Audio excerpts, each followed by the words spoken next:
So while President Trump tries to nail a trade deal with China, his key European allies, France, Germany and the UK, are trying to ensure they can continue trading with Iran, setting up a mechanism to try to bypass US sanctions penalties and shore up the Iran nuclear deal.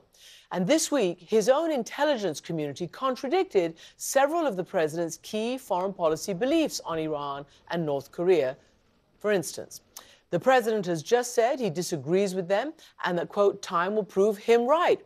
Now, a stalwart ally in Congress, Senate Majority Leader Mitch McConnell, is also piling on by leading a proposal to keep troops in Syria and Afghanistan. So let's dig down into the disconnect with former Chief of Staff to Secretary of State Colin Powell, Larry Wilkerson. Mr. Wilkerson, welcome to the program. Thanks for having me. So there's obviously a lot to discuss. Let's just start by picking up where the last interview ended and the idea that right now President Trump is meeting with the Chinese vice premier and they're trying to get some deal by the deadline of March 1st. Do you think there will be a deal? What do you think are the risks of continuing this trade war if there's no deal? Let me say first that Zhang Xin is a fascinating woman, and that was a great interview. I think she's right, too. Kill the rhetoric and get on with the deal. And I think that's ultimately what's going to happen. It's just too important a relationship. I saw that in the first Bush administration when George W. Bush, reluctant to let Powell have a lot of portfolios, essentially gave him the China portfolio almost exclusively and put Richard Cheney, the vice president, in the closet over it. And Powell ran that relationship for 4 years and ran it quite well. It's just too important to mess it up. So we'll see how it all boils down. But let me also ask you about Venezuela, which was the lead story and has been for a long time. And it's pretty incredible that, you know, the president of the United States has reached out to this young opposition leader. And let's face it, even Juan Guaido, I mean, it's not like he's from the president's own political party. He's more aligned with the Labour Party here in the United Kingdom. And yet the president is giving the support. What do you think motivates that policy from the United States?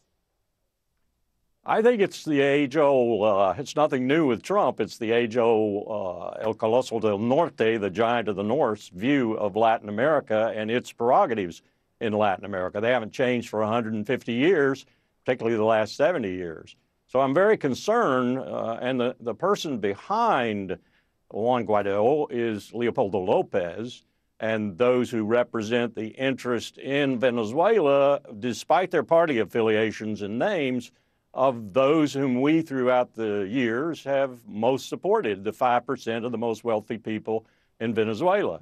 So I'm very concerned that we don't mess this up by allowing ourselves too much interest in it. The Venezuelan people need to settle this issue. It's going to be probably very difficult to do so because look what happened with Chavez. Chavez managed, despite his thuggery, corruption, and Maduro's deepening and making it even more profound, despite all that, he gave power to people from the barrios, people who had never had power in Venezuela before. They've tasted that power now. The military is split over that power. So we could have a civil war in Venezuela that would be quite bloody. So the United States needs to be very, very careful about exercising its more or less traditional policy with regard to Latin America, in this case of Venezuela. I mean, we've all been watching Venezuela very closely, and it has been unraveling in a really dramatic way. And the big losers are the people. 3 million have had to flee. There's the famous Maduro diet. We're told the average Venezuelan has lost 19 pounds of body weight since this crisis. I mean, they just don't have enough to eat. And there is almost no one else will take the Venezuelans in South America. Colombia feels a debt to them because during their many problems with the FARC, Venezuela took Colombians. So Colombia is taking millions of Venezuelans, and this is very destabilizing. Right. And let's face it, Juan Guaido is the first to have really got out there and mounted a very, very serious challenge that the rest of the world, including the U.S., is paying attention to. You talk about a potential civil war. Do you think, I mean, what do you make of the famous Bolton yellow pad with that scrawl, 5,000 troops to Colombia? It was John thinking out loud, as it were, or it was John very carefully trying to orchestrate a leverage point. And that would fit in really well with the transactional president we have right now, Donald Trump. But I don't think it means anything, and I certainly hope it doesn't mean anything, because the worst thing we could possibly do would be to deploy U.S. forces into what is a very volatile situation, and that the Venezuelans themselves, thank you very much, ought to be able to take care of. One last question on Venezuela. You know, you recently admitted that part of the reason for the war in Iraq was about the oil reserves, the oil money, the oil. And if you know that already Maduro and those who are against Juan Guaido and against the U.S. support for him are accusing the U.S. of staging a coup just to get the oil. What's your view on that? We are the biggest buyer of that oil because it's got such a high sulfur content, and it requires a lot of money to get it out of the ground, even though they're sitting on possibly the largest oil reserves in the world. So that is Venezuela's future. And without that oil and without the U.S. ability to process it, refine it, and so forth, and ultimately to buy it at all, that is a problem for Venezuela. So to sanction that, which is the main source of Venezuela's income, probably is going to wind up, as sanctions often do, hurting the Venezuelan people more than anyone else. I understand why they're trying to keep the money away from Maduro, but if there really is going to be a reconciliation and Maduro is going to be asked to leave and somebody else to take over, then they need to restore that very, very quickly. I wouldn't take it away at all if it were me. The best interlocutors here in that regard are probably Obrador from Mexico, maybe Vasquez, and maybe Pope Francis. We don't need people who aren't interested in the best interests of the Venezuelan people being intermediaries here. And I hate to say this, but I include us in that in terms of honest, balanced negotiations.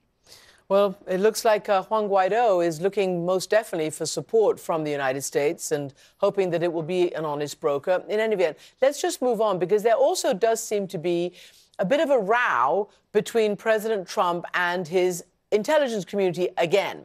So the whole group of members of the various different branches of the intelligence community have come up with certain facts. Dan Coates, the director of the National Intelligence, had an assessment that he testified in the Senate about. And this is what he said about ISIS, about North Korea, Iran, etc. Let's just listen. ISIS is intent on resurging and still commands thousands of fighters in Iraq and Syria. We currently assess that North Korea will seek to retain its WMD capabilities and is unlikely to completely give up its nuclear weapons and production capabilities. We assess that foreign actors will view the 2020 U.S. elections as an opportunity to advance their interests. So Dan Coates laying out 3 or 4 key findings. He did also add that while he saw North Korea giving no indication of giving up their nukes, that Iran was showing no indication of developing any nuclear weapons. So this directly contradicts the president. And he had this to say in the Oval Office today. Listen to the president. Do you still have confidence in Gina Haspel and Dan Coates to give you good advice? No, I disagree with certain things that they said. I think I'm right, but time will prove that. Time will prove me right, probably. So, from your vantage point, and having been at the State Department in a pretty difficult era, the Iraq War era, what do you make of, here we go again, you know, national intelligence, the president? I mean, in this instance, they're on different sides. Well, you know, I'm no fan of the U.S. intelligence community, particularly with regard to Iraq's weapons of mass destruction. But at the same time, I think D&I Coates is pretty level-headed. He gave a presentation that didn't break really any new ground. Most of my colleagues, most of the experts on the Koreas, particularly North Korea, believe that Kim Jong-un will not give up his nuclear weapons. I think at the end of the day, Donald Trump knows that too, but he's got some plans about how he might finesse that. Japan might not like that very much. With regard to ISIS, I just read an assessment this morning. The caliphate may be down, but ISIS is still alive and well. They're even in the southern Philippines killing people. With regard to Iran, Donald Trump's remark to Coates's remark about, oh, they just shot off some rockets, shows that he's a little bit detached from reality on that one, which doesn't surprise me that much. That's a detail the president probably wouldn't be apprised of.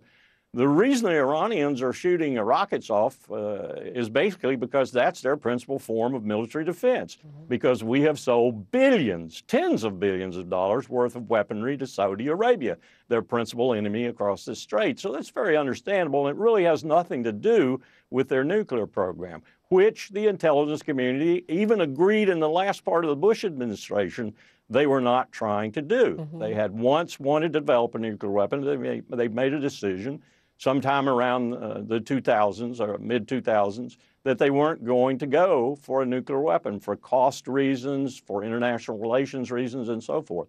The fear I have is that the United States violation, not abandonment of, violation of the nuclear agreement, a UN Security Council codified agreement, our violation of that agreement might ultimately compel Iran to change its mind and to develop a nuclear weapon, which would be exactly the opposite of what we, Europe, and probably the rest of the world wants.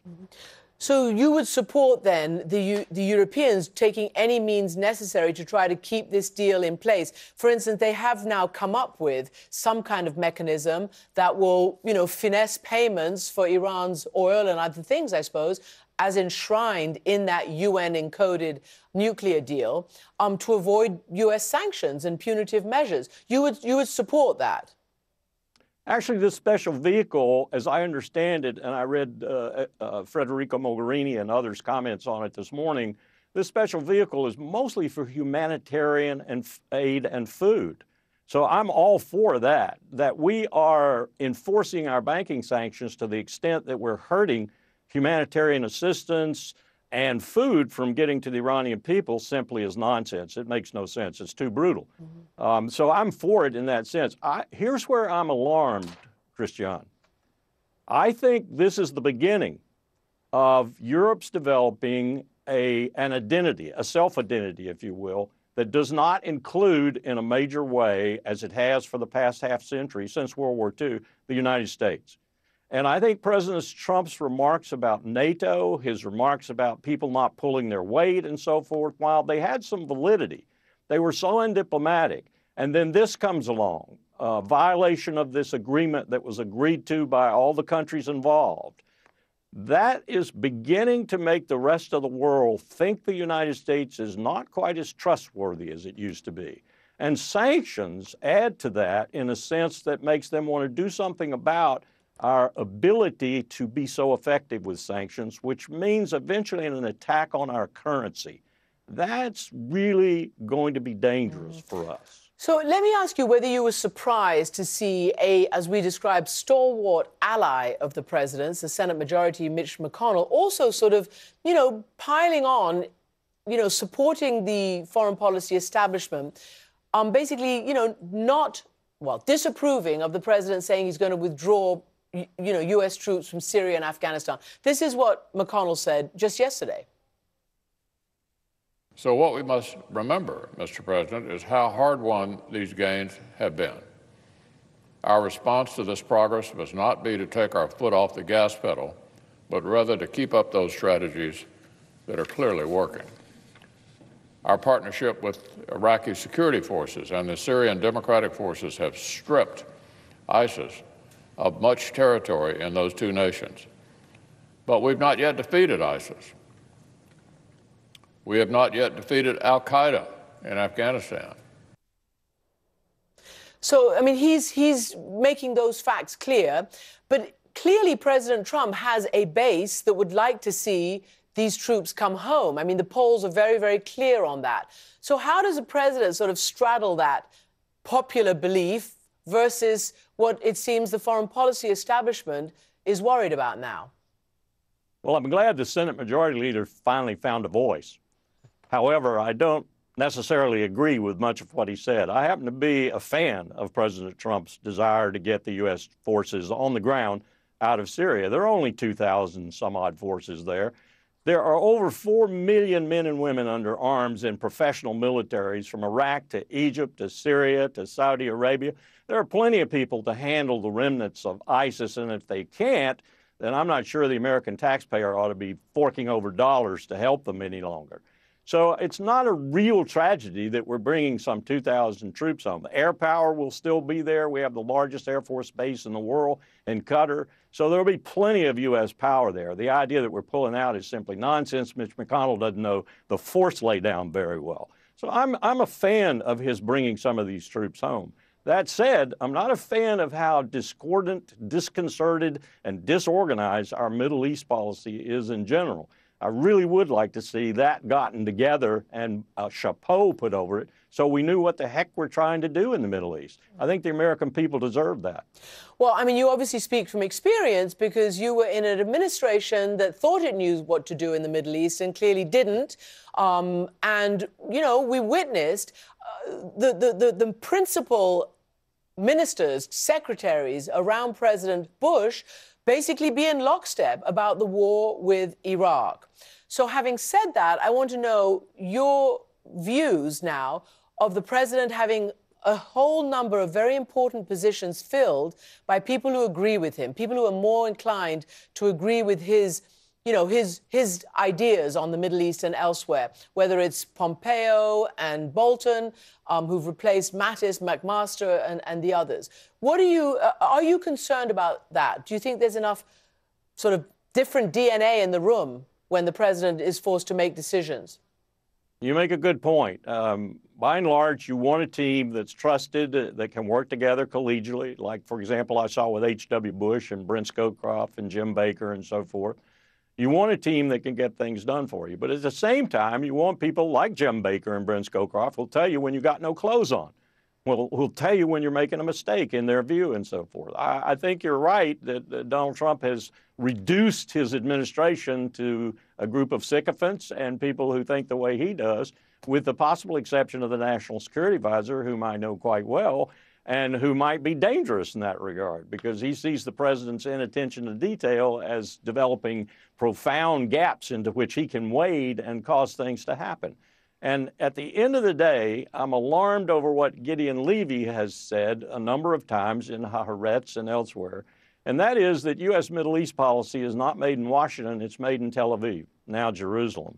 There's a lot of truth to that, and I see a neglectful president of that policy giving too much leeway to now an extremely right-wing leader in Israel, Bibi Netanyahu, who might just at any moment conjure up a war with Iran inside Syria. He seems to be very intent on doing that, attacking targets over and over again. And Iran's going to respond sooner or later, and then the United States is going to find itself in a bind with a country that is arguably its principal ally in the world, Israel. Well, that raises a whole new spectrum out there, and we're going to have to discuss it another time. And, of course, the much-vaunted peace proposal that President Trump talked about is not yet on the table either. We're going to wait and see what develops down there. But thanks for your heads up. Thanks for the warning. Larry Wilkerson, thank you very much indeed for joining us today. Thanks for having me.